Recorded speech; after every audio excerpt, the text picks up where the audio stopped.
Hello and good afternoon from Colorado College Athletics.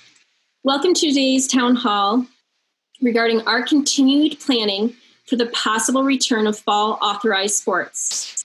My name is Jessica Bennett, Director of Athletics Marketing and co-advisor to our Student Athlete Advisory Committee, and I'll be your moderator today. We are recording this town hall, so this will be available online afterwards for your convenience. Our goal is to provide an update on current plans and to solicit the important questions that you may have. We have also shaped content to speak on some of the pre-submitted questions we have received. As with many town halls to date, we do want to emphasize that plans are subject to change and are constantly evolving based on the reality of the environment we are in and based on changing guidelines and impacts. We will do our best to answer your questions today. However, if we cannot, we will note your question and come back to you when we have better information. The athletic leadership is actively working through logistics and continuing discussions with several departments on campus to enhance a safer return to campus and to NCAA athletics.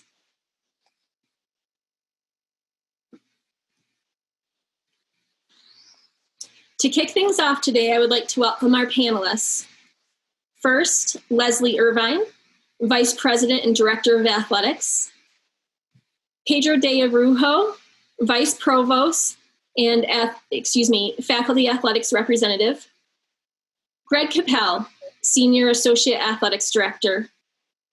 And Jason Bushy, Interim Head Athletic Trainer and NCAA Healthcare Administrator. First up to speak is Leslie Irvine.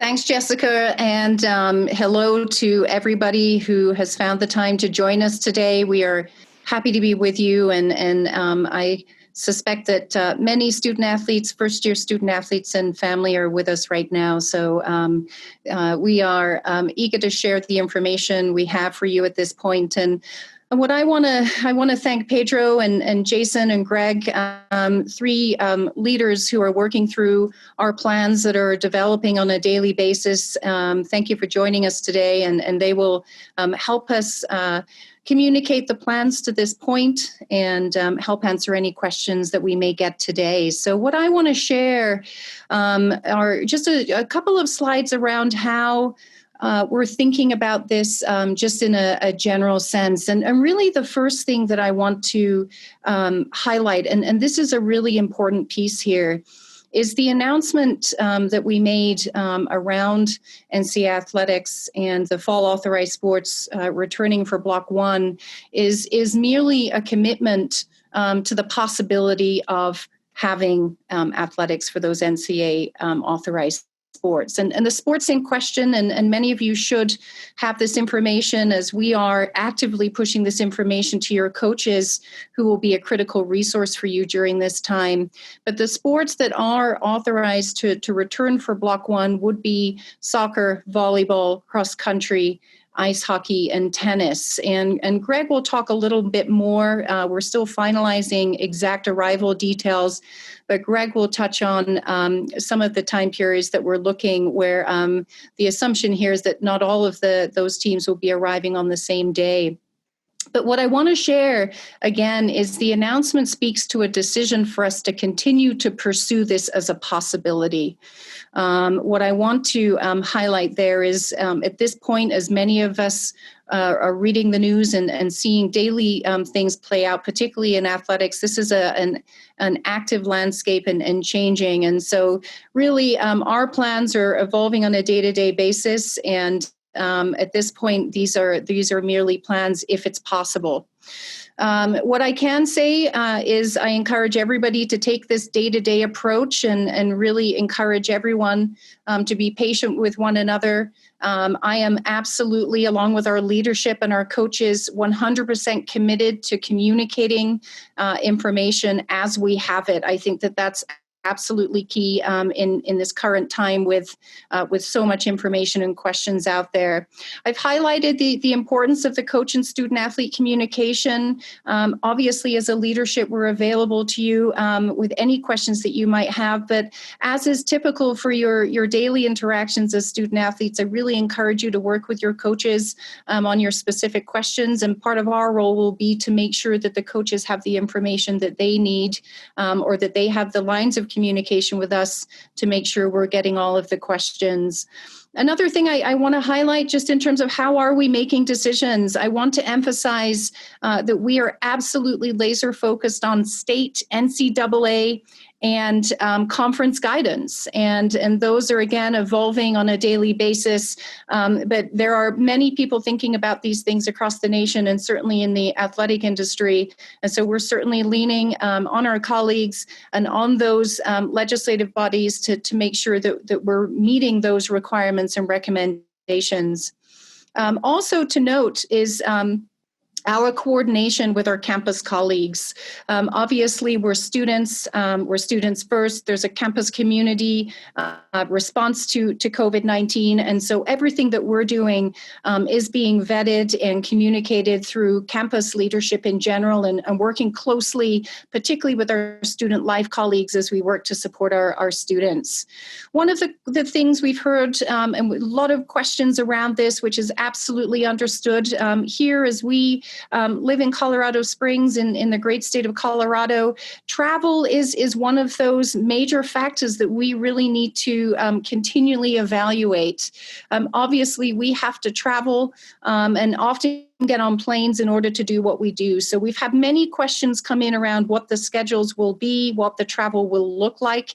We will continue to monitor that as far as state guidance goes. And then obviously, undoubtedly, our schedules are going to be impacted. So we're working with our coaches on finalizing those things, whether that will become restrictions around, say, non-conference air travel, or whether there's opportunities to just play more competition within driving distance. Those are all things that we're absolutely looking at. And what I can say is that we are valuing, if we have to prioritize, our conference competition and NCAA and postseason conference. So anything that helps us stay in good standing there. What else? If you want to go to the next slide here, Jess, thank you.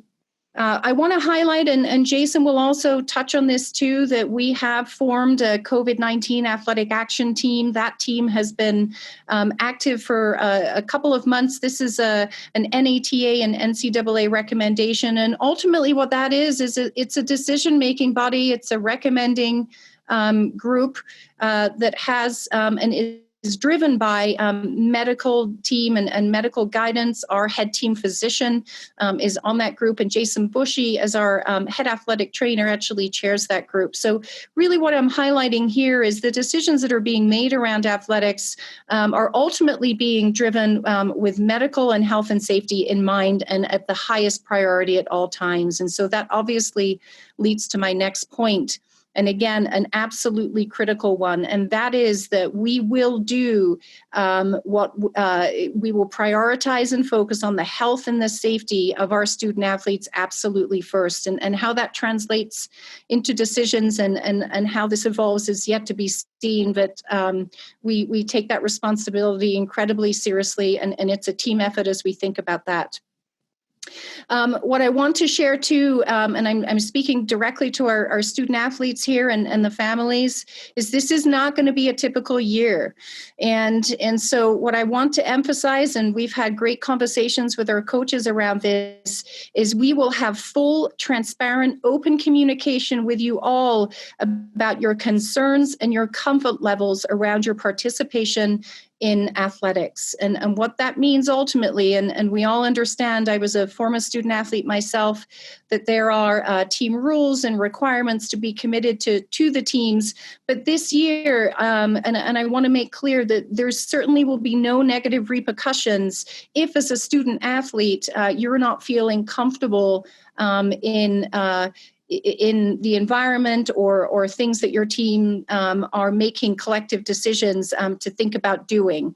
And so want to be clear on that, want to make sure that you know that we're accessible. You have resources such as Pedro as the FAR, myself, the athletic training room, the sport administrators to talk to around where are you on your comfort levels. And those will be conversations we'll be having every day. One other thing I want to think about if we consider participation in athletics this fall is we're going to have to think about what that student athlete commitment looks like this year. And again, I'm engaged in conversations with our coaches who will have conversations with you as a team to talk about what is the team expectation, what is the commitment to our community as student athlete leaders, as we embark on potentially participating in practice and competition, what that means in terms of returning to campus and the commitment with regards to social opportunities. I think those are things we really have to think about and to predict the future there. I think that the commitment regarding athletics this year would be one that there's likely to be a lot of sacrifice around what we would need to do in order to participate. So I look forward to having more conversations with you about that. There have been a lot of questions come in just around what are we required to do this. And again, I want to highlight, I don't have all the answers, but we're working closely with Student Life as we think about a commitment or a pledge on campus to what essentially will be really a commitment to community and health, and then also working around language with code of conduct, so we can be very clear to our students and our student athletes what the expectations would be. One good example of that is being transparent and truthful about how you're feeling or any medical symptoms will be absolutely critical during these times, and Jason will talk a little more about that. So I think at this point, what I'd like to do is pass the baton to Pedro. Pedro, thank you for being with us here, and I look forward to answering questions as they come in. Thank you, Leslie. Thanks, everyone, for attending this. Thanks for giving me the opportunity to talk a little bit about some academic considerations, related to student athletes. And in fact, not just student athletes, to be honest, all other students should be thinking about these considerations as well. As Leslie mentioned, one of the things that we have to be prepared for next year is that it will be an atypical year, however we want to define it. It's just, there's no way around that. So even with students on campus taking classes, that's not going to look exactly the same, right? So there's going to be a bunch of different things that we're going to have to put in place in order to guarantee that there's less risk and so forth. So I hopefully this slide, I'm just trying to provide some context and some advice for student athletes as they think about their schedules, as they think about their fall semester. I know that student athletes overcommit. I know that student athletes are packed with all the sorts of different activities. And really, I think that the key word here is flexibility, right? Not only the college is going to have to provide flexibility, right, to be able to adapt to change, but student athletes are going to have to do the same, right? So one of the things that you can think about in this COVID world is that the advancement of all of these online and distance learning student support services, right, that will be available, that could be an advantage for a student athlete. So I think you can take advantage of that, right? So that is, you don't have to physically walk to a building to be able to receive some sort of support, right? So I want you to think about what that means for you as you're taking a class and what type of support is it that you're going to need. You don't have to necessarily, be at one of these academic buildings to receive support, which gives you some room, to think about how that's going to be done. So think about that piece. It's very important, and Leslie mentioned this as well, that you're engaging with communicating with all stakeholders. And it can start with faculty and utilizing their office hours. And you should utilize those office hours remotely. A lot of them are going to be doing it remotely. What we're doing right now is an example of a communication that is effective, right? We're giving you information. You're going to have opportunities to ask questions, and we're going to be able to answer some of them, right? So I think that you want to try to imagine yourself in this world where you're going to be meeting with your faculty remotely, and there's going to be maybe more flexibility for you to do that, right, throughout the semester. The other piece that I think student athletes is, especially with student athletes, is that student athletes like to take classes in cohorts. They like to kind of study together, do all sorts of things. I would strongly encourage you to think about some distance learning study groups, right? So I would strongly encourage you to try to figure out a way, right, for you to kind of engage with each other, but via some sort of distance learning platform that could be just as effective as sitting beside, one another and, studying for an exam or things of that nature, right? And then really, throughout the semester, constant communication with professors, coaches, your advisors, myself, Leslie, administrators, about all sorts of different things. As Leslie mentioned, we understand that you are students first, right? That there is, you're taking classes, you want to do well in those classes. And of course, you also consider your athletic responsibilities just as important. But we do understand this is an academic institution, and we're going to put that student first, right? So what that means is, if you think about your schedule, right, and you think about courses that are potentially going to be offered, with face-to-face components, and courses that are going to be completely via distance learning, think about what your travel schedule is going to look like, right? So you may be able to take opportunities of taking classes via distance learning when, for example, you're going to be away for competition, right? If you're away for competition.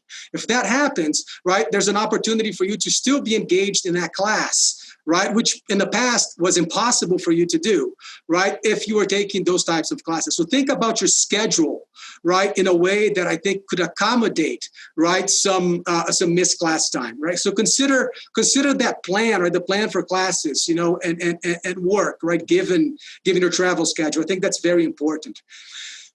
I emphasize this to all student athletes. So for student athletes that know who I am, and I meet with all teams, before the season starts, I mentioned this. It's very, very, very important next semester to contact your faculty at least with a week in advance, right, in terms of missed class for competition. We're going to have to adapt, right? And I think giving faculty, a segue, at least some breathing room to think about what that looks like in your case would be incredibly important. So that's an advice I give regardless of COVID or not, but I think it's very important, right, under COVID. And then, honestly, take breaks. Don't overbook yourself. There's a lot of stress, a lot of anxiety, a lot of things that are happening. We're in a changing world. Today we have information, tomorrow information changes, right? Don't overcommit yourself next semester. Think about what are the priorities for you next semester, and book your schedule, and book your experience according to what that looks like, right? You will have chances, right, to commit to things, later on in the year. But I think that next year specifically, you should really think about, be conservative in terms of how you're committing to activities on campus. And then finally, of course, as FAR, I thought that I would put my contact information here. I'm happy to receive emails from all students, all student athletes about questions that you may have on the academic side. My email is probably the easiest one on campus. It's just my first name @coloradocollege.edu. So I strongly encourage you to reach out, and I'm looking forward to answering some questions later on. And I'll turn now to Greg Capel. Sounds good. Thanks, Pedro. I appreciate it, and I appreciate all your insight and all the stuff you've done in the last weeks and months. I want to talk about a couple of different things, and start off with some NCAA rules stuff, since I know that's probably the first thing on everyone's mind every morning when they wake up, are NCAA rules. At least that's what I have to deal with every day. As you can imagine, there have been a lot of NCAA rules changes that have taken place, temporary changes that have taken place in the last few months. And generally speaking, the NCAA has been great about being permissive in their rule changes and their temporary rule changes, and particularly permissive as it relates to things like eligibility and also seasons and participation in seasons. And, one of the examples of those is the first bullet point that you see there, the virtual summer team meetings that many of you have engaged in the last couple of months. Normally, we wouldn't be able to do that. Normally, there would be an NCAA rule against that. But one of the things that the NCAA has said is that they want to make it clear that they want athletes to be able to stay connected to their sport as best as possible. This pandemic has for many of you has taken away part of your identity as an athlete. And we want to make sure that you don't lose that. And so our coaches, I know, have been working to try to make sure that you stay connected to your sport through some of these virtual summer team meetings. And the NCAA has extended our ability to do that at least through the end of July. So you can plan on continuing to do that with your coaches. They've also changed some of the initial eligibility requirements, particularly those of you who are Division I athletes. One of the things that the NCAA did is they did not, this year, they don't require that a student have a standardized test score, an ACT or an SAT test, in order to be certified as eligible. So that's one of the changes that they've made to initial eligibility. They've also given us flexibility in regard to preseason start dates. And I'm going to talk about that when we get to our next slide. But they've given us flexibility around what we can do prior to the start of the season, when students can arrive. And this not only includes our fall sports, but also includes other sports. I think, for example, of our lacrosse teams and the non-traditional seasons or the fall ball that you folks participate in, usually starting at the beginning of the year. The NCAA usually has pretty tight rules surrounding that, and they've loosened up some of those rules to allow us to potentially have fall ball starting with Block 2 instead of when we usually start it in Block 1. So that's one of the options that we're looking at for our lacrosse teams. Some students have had questions about using a season of eligibility, and do I use a season if I participate with my team and the team's season gets cut short? A lot of you know, particularly those of you who are in spring sports, know that the NCAA issued a waiver last year that said if you were in a spring sport and your season got cut short, then they would not count that as a season of eligibility for you. The NCAA has recently allowed us to apply a similar rule to this year, or at least to this first semester, where if we start a season and the season gets cut short, depending on when the season gets cut short, we can get a waiver to get students' eligibility back. And so they've opened up the door for that. And then also eligibility related to full-time status. I know that Pedro and I have talked a lot about this in the last few weeks. One of the things that we did when we created the new the new block plan, the temporary block plan, was to add the J term. Most of you know it as a half block, but we added the J term to include both one half block courses as well as full block courses. And that J term is considered to be part of the first semester. One of the NCAA rules is that a student has to be in at least 3 blocks each semester. Usually that's 3 out of the 4 blocks that we offer. This fall semester, it will be 3 out of the 5 blocks. So for example, a student could take a block off and still be eligible, and all of a sudden then find out that they get sick, for example, and have to take another block off. That still is not going to negatively impact their eligibility. So that's one of the things that the flexibility of the block plan enables us to do. Hey, Jessica, could you switch to the next slide for me? Thank you. So I want to talk a little bit about the start of the season and move-in possibilities. As I mentioned, the NCAA is allowing for more flexibility when it comes to the beginning of fall sports. For fall sports teams, the first day of full practice, we are hoping will be comparable to in previous years for our first full day of regular practice. What we're looking at now is a potential move-in that could occur 10 days prior to that first date of practice. This 10-day period will allow us to do a couple of things. It will allow us for acclimatization, allow us to transition into practice, allow us to take care of the medical and safety protocols that we need to do, et cetera. There are a lot of things that would take place during that 10-day period. The move-in dates will vary by sport. we're looking right now, and I want to make sure people don't put this on their calendars. But right now, we're looking at a move-in day for women's soccer sometime in late July, for volleyball and men's soccer sometime in early August, and then cross country probably mid-August, and then hockey and tennis probably shortly after cross country, so maybe slightly later in mid-August. These are plans that we're working on right now. We hope to solidify them in the next few days, maybe early next week. But this is sort of what we're looking at right now. A couple of people have asked questions about housing for that time.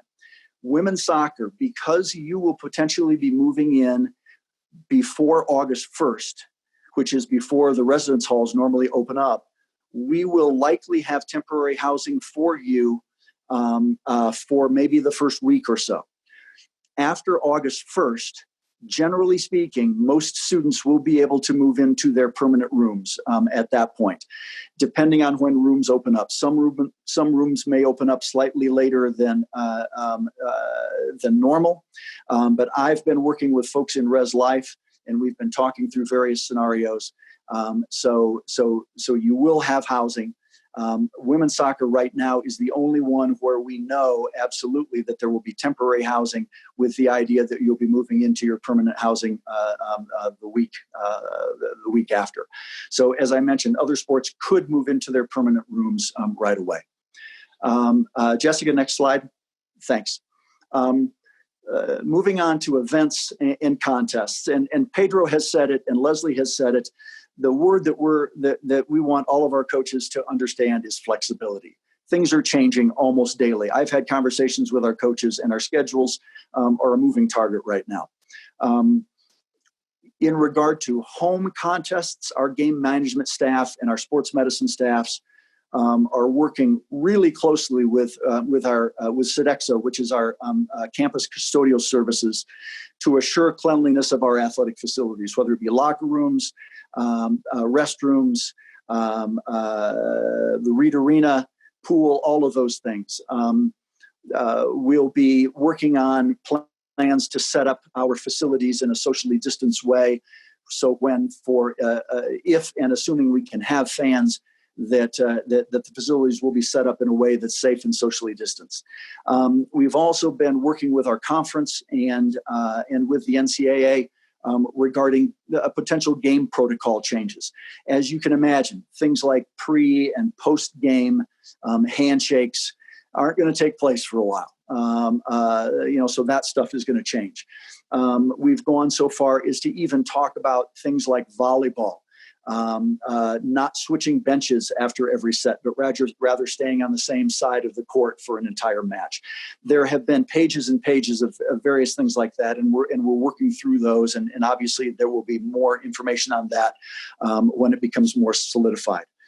And then we'll be closely following state and county guidelines related to fan attendance at events. There was some information that recently came out for the state of Colorado that for outdoor events, right now, the limit is a total of 250 people. For indoor events, that total is 175. That's the total today. Obviously, we know that could change. But right now, we are hopeful that when we are able to have events, if we're able to have home events, that we can actually have fans there. So that's one of the things that we're shooting for. Last thing I want to do before I turn it over to Jason is give a shout out to Andy Obringer. A lot of you guys know Andy. Andy has been working day and night to work on our game management, our game protocols, working with Sodexo. He's been doing a fantastic job. So for those of you guys who know him, when you see him, give him a properly socially distanced pat on the back. And now I'll turn things over to Jason. Hello, everyone. I'll kind of reiterate what Greg's talking about there with Andy. Boy, he's been fantastic, and he's a member of the COVID Athletics Action Team that was assembled back in the spring, and also part of that team to make a push for a safe return to campus is our athletic administrators. We have members of campus safety, sports medicine team members, Chris Starr with Campus Recreation and the Fitness Center, who has been really instrumental in all this, and Andy Obringer with Athletic Facilities, who's directly connected into campus facilities in terms of managing the safety of the facilities in terms of cleaning and disinfecting. So a lot goes into this. And so we're really looking at the safe return as best as possible if we can move this thing forward. Also part of this team is our lead team physician, Dr. Jared Harrell. He has been excellent in guiding and steering this from a medical perspective. And he is also part of a subcommittee with the state of Colorado who gives recommendations to the state in terms of athletic play on the fields in the state of Colorado. So we're in good shape with our team. The theme here is things are always changing, and that's true here in medical plans as well. Here in Colorado, we are still meeting gating criteria from what I see in the data, which is great. Other states around us have a lot of spikes in cases, so there's certainly some concern. We've had some recent spikes here in Colorado, but it's coming down a little bit as of today. So there's still some optimism in the air, okay? In terms of the logistics of athletes coming in and hopping on a plane or traveling back, what we're going to do is we're going to start each student athlete with a COVID pre-arrival questionnaire. Okay, and this will be emailed to them, and what we'll have them do is fill that out, and it has information on symptoms that they're currently experiencing or being symptom-free, recent travel history, potential exposures that they've endured.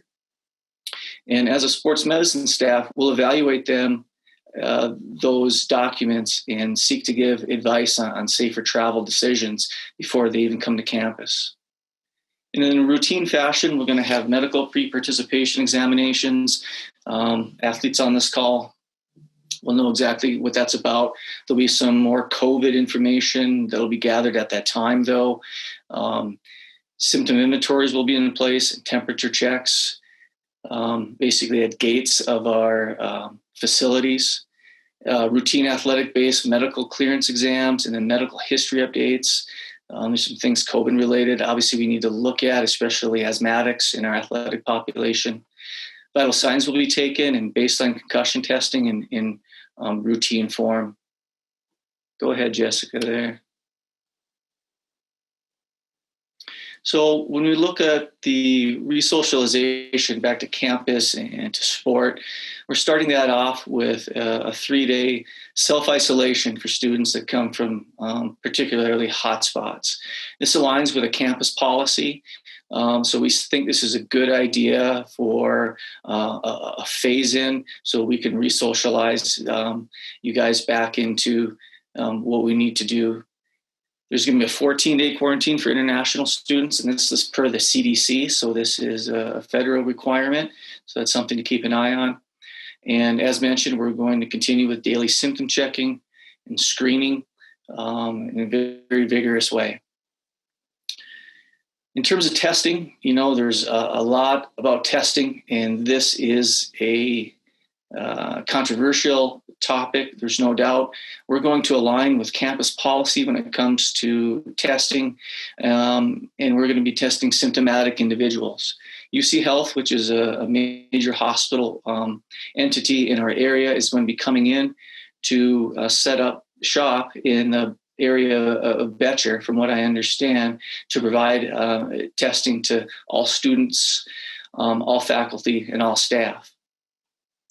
That, once again, will be right here on campus.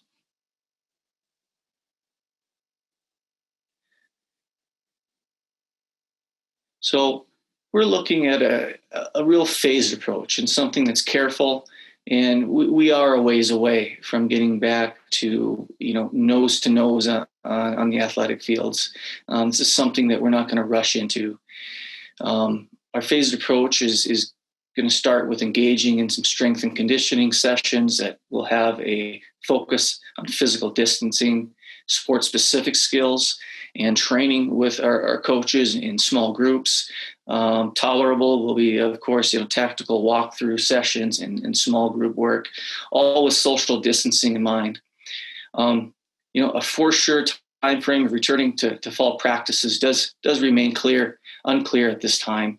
And as previously mentioned, NCAA state and local decisions are to come. These will be coming in the next couple of weeks. They'll give us further guidance.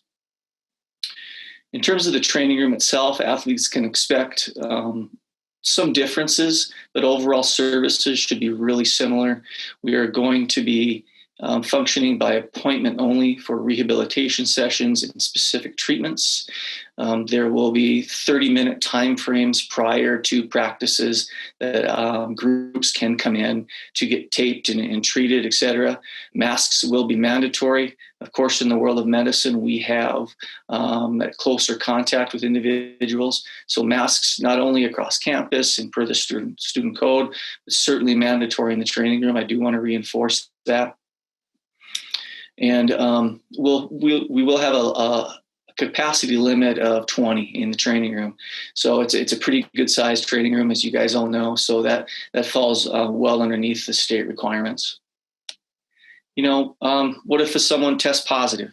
And that's very likely going to be the case. We're going to have cases here as we move forward. All the institutions across the country who are opening up just for their workout sessions are having some cases.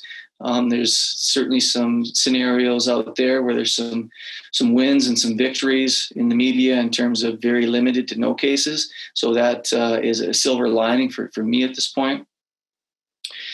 So if an athlete does test positive, they need to expect an isolation period of 14 days. And during that period of time, that athlete will be followed closely by sports medicine staff and team physician staff. We'll be working closely with campus safety, who will be providing a contact tracing program. They're directly tied into the El Paso County Department of Health. There'll be designated spaces for isolation in our residence halls on campus, and meal delivery will be part of this, continued medical care, mental health support, and other needs that our students going to need if they have to go into that isolation period of time. In terms of returning back to sport, if an athlete contracts COVID, it's a little bit of a long haul. It is. It's after that 14-day isolation, there's going to be 7 to 14 days of recommended continuing recovery. Around that week time, a time of about a week for mild cases, probably more, up to a couple weeks for moderate cases. And again, there isn't a lot of information on this. We don't know a tremendous amount about what this looks like. For instance, if someone has a knee injury of the MCL, we have a good gauge of somewhere between 6 to 8 weeks. Well, since this is a novel virus and athletes are contracting this for the first time, we don't have a great overall sense. We just have some prospective guidelines here. Of concern to athletes in terms of contracting this virus is a potential heart issue as they come back into vigorous activity. Extremely rare, but it's something we're keeping an eye on. And an EKG will definitely be part of the return to play process, somewhere along the time where they start to ramp up and really get into intense activities. This is to make sure that there are no abnormal arrhythmias that are occurring from the virus, which has been known in some studies to permeate heart tissue. So we're going to keep a very close eye on that. The forecasted total return to sport is going to be about a month. That could be longer, but we're going to keep an optimistic approach here and work together, all as a department, staff, and team, and do what we can for everybody.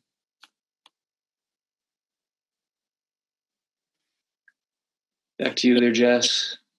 Thank you to the four of you for speaking. A lot of great content. We do have a few moments for some questions that we have received. If there is no NCAA competition, will Colorado College consider having safely managed team practice team practices and inter-squad competition? Yeah, Jessica, let me jump in on that. I mean, I think that that's a really important question. And what I want to speak to is the spirit of that. And for us, as we think about the unknown, we understand how important it is for our student athletes to be together as a team, and whether that's competing, whether that's practicing, whether that's time off the field together, whether that's down in the varsity weight room with Scott and Emily in the team, which I know is precious time. So I think that to speak to the spirit of the question, I think that's exactly the thought is, if we aren't able to compete, if we aren't able to get on planes, then we're absolutely committed to doing what we can in line with obviously our state recommendations to be able to provide meaningful experiences to our student athletes. And so we would be committed to that. And I think, what does that look like? Access to the weight room. I've saw some questions also come in around spring sports and access to the weight room. And I think we're absolutely committed to doing that, while also following, obviously, current capacity limitations around gym spaces, which are being set by the state as well. So we certainly understand the importance of these experiences. We're advocates for those, and we're committed to being creative around this. Thank you. Just a little bit more in depth to what you just touched base upon, Leslie. Can you speak a little bit, or someone else on the panel, please speak a little bit about what spring sports will be allowed to do? Are spring sport athletes allowed to be on campus in the fall? Specifically in Block 1, can they use the weight room? Or do they have to wait until Block 2 to return to campus? Yeah, and I'll ask Greg to kind of speak to the NCAA piece on that. But what I want to make clear is, obviously, per the campus announcement, it's first years only for Block 1. We are thinking of ways. I've had some coaches ask about the first years incoming recruits, and can we spend some time together as a team? And I know that the coaches are excited to welcome the first years to campus, and I have no doubt we'll be spending some time together, whether that's in the weight room with voluntary workouts, or whether that's just a picnic on the quad to say hello and start bonding. Then obviously that will happen. From there, I'd like to pass to Greg just in terms of what our spring sports and basketball teams would be looking at in Block 2. Yeah. So in Block 2, the idea is for everybody to be back. At least that's the plan right now. So for Block 2, then as I touched on a little bit earlier, potentially, at least for the lacrosse teams, the idea would be to start their fall ball sometime in Block 2. They would obviously have to go through medical clearance and some of the processes that Jason talked about, but that would be our goal anyway. And then students would also have access to the facilities. So I'm thinking of students on the basketball teams who want to be able to get in the gym and just play pickup ball and that kind of thing. There will be a process. There'll be a clearance process that you'll need to go through, but we want to make sure that our facilities are available. So by the time we hit October 15th, which is the normal start date for the first day of basketball practice, that people will have at least had some time both in the gym as well as in the weight room to be able to get prepared for the start of their season. During Block 1, obviously, unless you're a fall sport athlete, it's first year students only. And we would want our first year student athletes who are winter sport or a spring sport to be able to start to engage with each other and things like that. There will be more to come on that, but we would want to at least give them a chance to start to get together, get to know each other, connect with each other, and start to engage in activities like working out in the weight room and that kind of thing during Block 1 for our first year non-fall sports athletes. And I did want to pick up, Jess, I saw one of the questions just with regards to swimming and diving as well on the same topic. So just to address that, there is current kind of a conference proposal around potentially looking at swimming and diving, moving its championship. What I want to share there is that is very much in a proposal state, and the SCAC athletic directors and administrators meet weekly on Fridays as we talk about the evolving landscape. And so we are yet to discuss that, but that is on the agenda for this week. So currently, swim and dive is being thought about and defined as a winter sport, and more to come on that. And I'll obviously work with Anne on that as those things evolve. So the next question is has several points here. Are there potential repercussions if you? Oh, excuse me. Another question came in and I started to read the wrong one. My apologies. Will there be negative impacts for our school if other schools in our conference are operating on different rules? And that's kind of related to hotspots. Actually, we'll just stick with that question for right now. Yeah, I think so. And I think, Jason, it would be good for you to kind of talk a little bit about how we're currently defining hotspots. Again, it's not a perfect science, though I know our head team physician has provided us some guidance around that, just as a tool. I think in addition to what I just shared, with the SCAC athletic directors meeting weekly, what I can share is the head athletic trainers from all the SCAC institutions are also a group that meet regularly. And there's also a COVID-19 group who are making recommendations to the group. So there's very much a coordinated approach. And as would be typical in any year, our athletic training rooms communicate with the athletic training rooms at our SCAC fellow institutions. And so we are going to have a strong sense of what is being prepared at those institutions in terms of a safe environment. And the point being is we will do an analysis of that before we would think about putting student athletes on planes to those campuses. But there is a conference commitment to some best practices. Jason, did you want to touch on the hotspots? Yes, and I'd like to follow up your statement just really quickly on teams coming in terms of conference and conferences be involved in some of that structure. I know that some conferences are moving towards scenarios where there'll be travel symptom checks.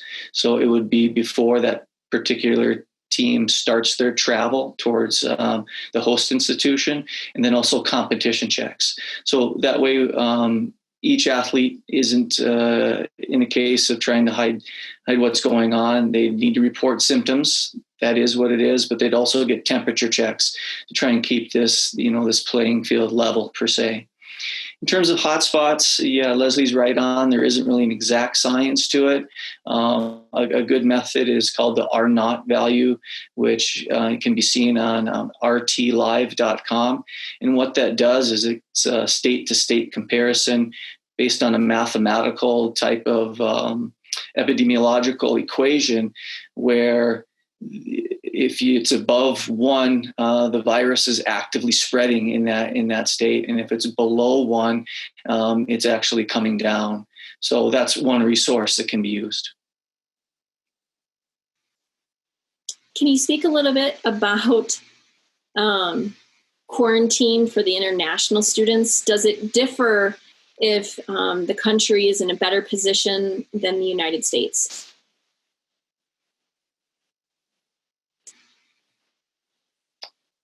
I particularly not positive at this point. I know I looked up Canada, which is a great situation compared to the United States, and it appears to me that the CDC still does have that 14-day quarantine from any international spot.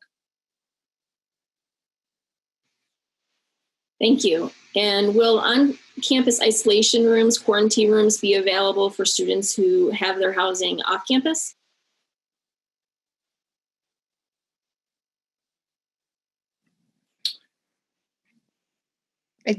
Jessica, I believe that to be the case. Pedro, I don't know if you've heard anything on that, but obviously if a student is required to isolate, whether they live on campus or not, there would be provisions provided for that.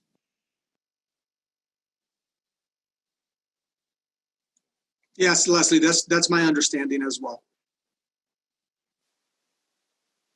Great. And is the on-campus testing free of charge to our student athletes? I can jump in on that. The testing conversation, as Jason talked about, is one in which we're continuing to finalize details on. We are mirroring the campus approach, which would be symptomatic testing. There's ongoing conversations that at the end of the day is very much committed to the ability to make those accessible to all. And so what that actually looks like, it remains to be determined, but we're partnering strongly with UC Health on that. And the goal is that anyone who needs a test can get a test at whatever point. Thank you. More questions coming your way. If a student athlete contracts COVID and is isolated, what are the resources available from physicians? Could parents come and get the student athlete and take them home for treatment? Yes, the student athlete who is in isolation will certainly have access to Colorado College team physicians, certainly via telehealth or any other means. So that will definitely be in play for that student athlete. Thanks. Switching directions a little bit. Will student athletes on the same team be required to social distance? And what is it? We'll just keep it at that. Thank you. Jason, could you, as I think about, because there's a couple of questions coming in just around what does social distancing look like realistically? How are our teams going to, practice and how does this look realistically? To me in our conversations, that really speaks to the phased approach. And then obviously the daily symptomatic, multiple, per practice testing and in terms of symptoms, surveys, et cetera. So could you maybe just drill down a little bit more about the phased approach? Because I think that essentially speaks to the social distancing. Sure. So as athletes come in the resocialization process, the physical distancing will be part of the scenario. So there's going to be challenges. We certainly know that running drills without being able to be in close contact is certainly cumbersome. So it's something that we'll just have to kind of be creative with. In terms of how long we'll be social distancing, I don't have a great response to that, honestly, at this time. It's going to depend largely upon state lifting some standards and making sure we get through some NCAA regulations regarding some of the phasing into that. The NCAA has 3 particular phases, with the first being small groups of 10 with social distancing. The second is opening up the number of athletes that can be in an area to as many as 50, but with a continued social distancing. And then the phase 3 is getting back into contact play and close encounters with teammates and opponents. So those will need to be met. I think for that to happen, some cases are going to have to come down for that to occur, and the state's going to have to phase into that. Right now, it's a phase 2 protect your neighbor situation, with social distancing still part of our equation here in the state of Colorado. Great. We have several other questions that have come across, but unfortunately we're running out of time. So we're going to conclude with just one more question for right now. And those of you that we have not been able to answer your question, we will try our best to get back to you with more information as soon as we can. The next question: will decisions on training and competition be made for all sports in the specific season, or will it be made by sport?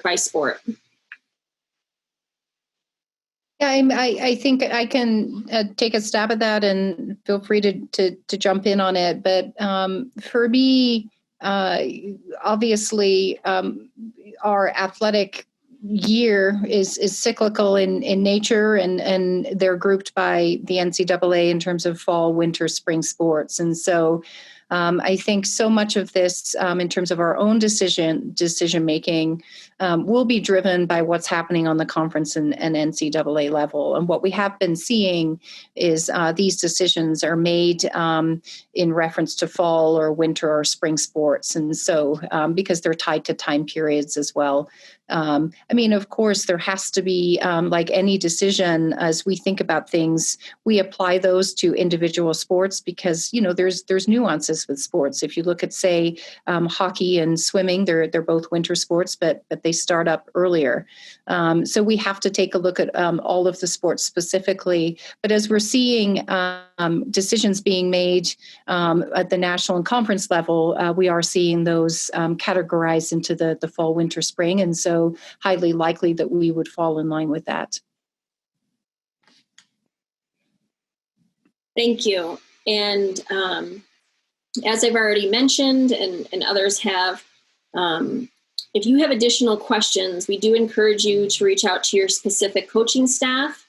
You can also email athleticleadership@coloradocollege.edu, which you see on your screen.